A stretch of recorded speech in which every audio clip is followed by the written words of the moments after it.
I want to talk about the medication shortages that are going on right now. Pain medication shortages that are going on right now, and how it's affecting people with chronic illness and chronic pain that they live with every day to suddenly be dropped down to something completely different. And with it's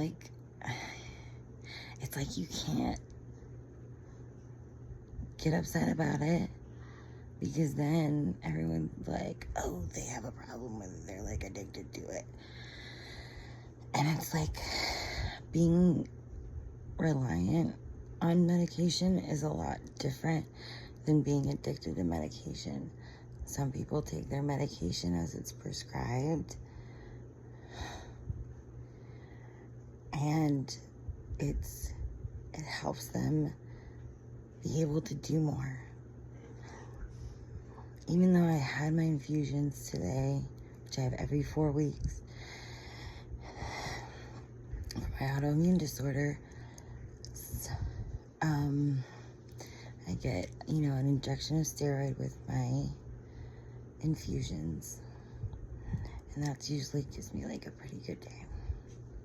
Well, had to drop down on my pain medication last month. And you know what? Fine. Okay. There's nothing they can do. There's nothing they can do.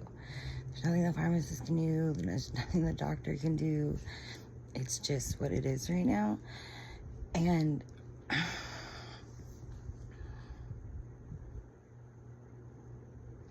so you find other ways to relieve the pain, right? Which is what I wanted to get to. In that, I have been taking a lot of Epsom salt baths. I know that sounds like, oh my God, what is that going to do? But I think that too. And I'm like, you know what, just get in, because you always appreciate going in. And I'm like, I'll at least do 20 minutes, and I end up doing an hour. I do my Epsom salts. I do some essential oils like tea tree and rosemary oil, and a little rose oil sometimes, just for the smell, or orange oil, depending on if it's day or night. And they're so helpful. Even if you just do 20 to 30 minutes, they're so helpful. And I also will get, sometimes from the dispensary, I'll get those CBD bath bombs. Those are so nice. They're called Queen with a K, something like Queen Bomb, something like that. I'll have to get the thing, because if anyone wants to know, because I think they're amazing. And I'll still add I'll still add Epsom salt to that, and sitting there for an hour, and it's incredible, especially at night, or just at the start of a really bad day, to get moving. Just 20 minutes makes a big difference. I use a lot of I do use CBD lotion, cream, on targeted areas. Specifically, my right hip has been flaring up very badly. My infusions. So if you know anything about infusions for autoimmune, I have psoriatic arthritis, psoriasis, problems within my gut and just my whole body. I've been on infusions every 4 weeks for 15 years. I think within that, there was a year or two that I would be on an injection, and that would stop working. But the thing about infusions is that they have a shelf life, about 7 to 8 years. And then they just kind of stop working. And that happened to me last month. Found out that before I even knew that I couldn't get my pain medication. Before I even knew. I was supposed to fill the day before. I'm trying to be cool about it. I'll just I see him in the morning. I was do that day. I was no, I'll see him in the morning. I'll just get it then. I'm gonna be not a crazy bird that's right on it to pick it up when it's ready, because you guys are so strict about it. So didn't even know that at the time. He tells me that I've been on these for 7.5 years. These, they're called Symphony Aria. Before that, I had been on Remicade for about 7 to 8 years. And when that one stopped working, I didn't walk for 3 years without assistance. Literally woke up swollen from the waist down, freaked out. Literally never like seen swollen thighs like that before in stints. But ended up in a wheelchair for about a year. Did a lot of pool therapy in a heated pool at a recovery center multiple times a week, several times a week.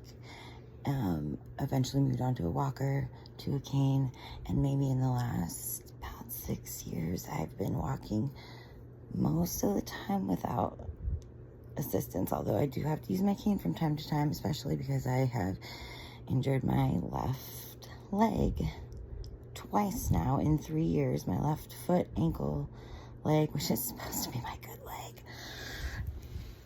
It's supposed to be my good leg. So it's all just kind of hitting at once. And then, on top of everything, I lost my childhood, like, best friend back in November. And it's not my first big loss, but it's a big loss. And I've known her since 6th and 7th grade. I was just the maid of honor at our wedding a couple years ago. Like, we went through our stuff, but it's a big one. It was sudden, and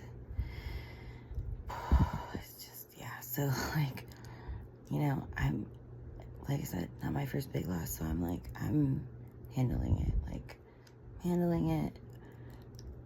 I've been in therapy, been with psych, because when you have mental health and physical health disorders, they tend to exacerbate each other. So you have to take care of your mental health too, on top of your physical health.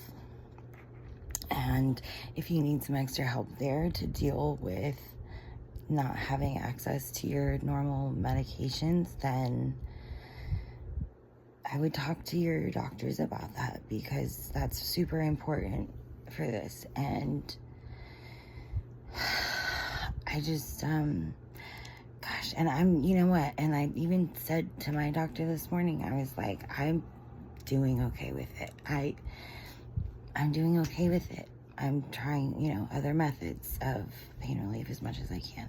Also, you know, my normal doing yoga, which I do very slow, gentle yin or restorative yoga, and actually finished another pool therapy rehabilitation in December for my left foot, and I tore a muscle in my calf.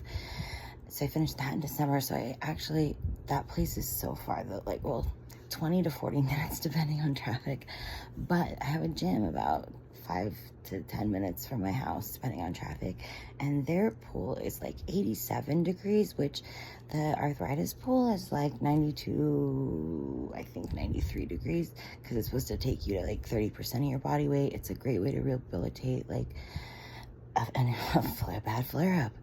And if you need extra physical therapy support, you need to talk to your doctor about that and get that support. If you can afford to do a gym, which I was lucky enough to be able to do this year, I've never had that's not, when I first got sick, I was doing Pilates with a friend of mine that was helping me with when it first started in my shoulders, neck, and back. And she, for like a year or two, was like, she was so wonderful. I took her class. I signed up at the gym she was teaching at so I could take her class, and her sister's like Zumba dancing class, which I, you know, at the time before all my like stuff happened, was trying to stay in shape like that. Now, so I've been going to the gym. I learned how to use some of the machines properly, but I do very low weight, and I just do very slow, deliberate movements, very low impact. I'll do the bicycle, but mostly I like to go swim in the pool, even if it's not like full on swimming the whole time, just like easy breaststroke and treading water and just moving and stretching. And it's been amazing. And if you have access to something like that, it's amazing. And maybe if you don't, you can find a physical rehabilitation center closer to you or close to you enough that you can get that help, because I think that that's like one of the most helpful things I've ever done and ever will do probably for this, which is why I need to continue and keep having access to a pool, and I'll hopefully figure out how to do that and maybe start to not rely on the heat of the water and just be stronger, because I think that's the goal, is to be stronger, to build the muscles around these joints that are failing, because joints don't regenerate, but muscles are buildable and do regenerate, and we have to focus on what we can control. I think, I don't have I'm not saying I have all the answers.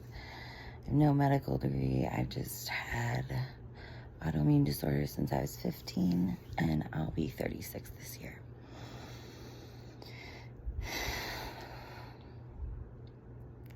So, everything is kind of a gamble right now. Like, if I lose Medicare or Medi-Cal, I won't be able to even get any infusions.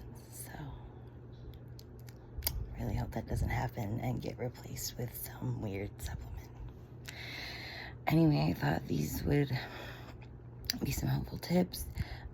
Also, if you don't want to use like CBD lotion or oil, I also will use jojoba oil and like tea tree oil and eucalyptus and rub that on areas that are sore and are swollen, painful.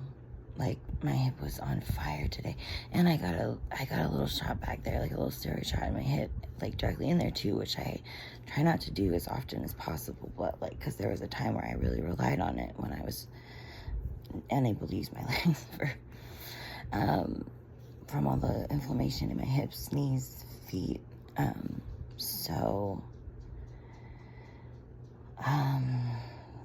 That's also helpful. Also a lidocaine, and I will sometimes put a little tea tree oil in my lidocaine and put that on sore spots. Heat, if it's not too like hot and swollen, then otherwise obviously maybe ice, but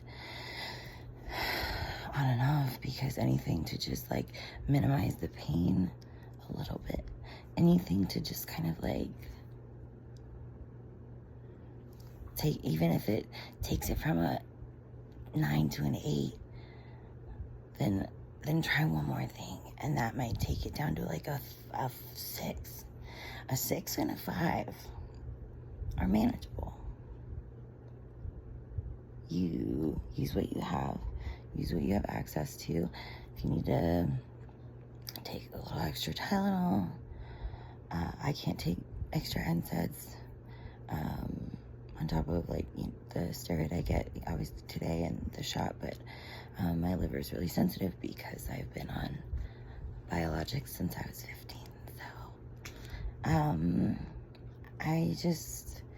I don't know. I'm just like worried about people, and I hope that I can help in some way. Okay, have a good night.